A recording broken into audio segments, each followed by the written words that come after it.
আসসালামু আলাইকুম গাইস, কেমন আছেন আপনারা সবাই? আল্লাহর রহমতে আমিও খুব ভালো আছি।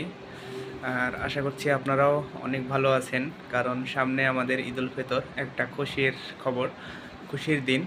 তো এই একটা মাস রোজা রাখার পরে কালকে আমাদের খুশির ঈদ। তো আপনারা কে কী মার্কেটিং করলেন অবশ্যই জানায়েন। আমি আর হালিমা এই ঈদে কিছুই নিইনি, কারণ আমরা 17 তারিখে দেশে যাব এই বলে। তো আলহামদুলিল্লাহ, কিছু না নিলেও মনের ভিতরে অনেক একটা খুশি আনন্দ একটা কাজ করছে। তো আপনারাও যারা যেটা নিছেন এটা নিয়েও অনেক খুশি হয়েছেন আলহামদুলিল্লাহ। তো আপনারা সবাই আমাদের জন্য দোয়া করবেন, কারণ আমরা 17 তারিখে দেশে যাচ্ছি, যাতে ভালোভাবে যেতে পারি। তো আমি ঈদে রান্নার কারণে গরুর গোস্ত 4 কেজি নিয়ে আসছি, আর সেমাই, চিনি, তারপরে পোলার চাল।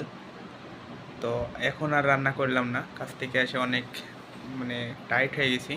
তো কাল সকালবেলা ইনশাল্লাহ ঘুমের থেকে উঠে ফজরের নামাজ পড়ে তারপর রান্নাবান্না শুরু করব এবং ঈদগাহ যায় ঈদের নামাজ পড়ে আসব।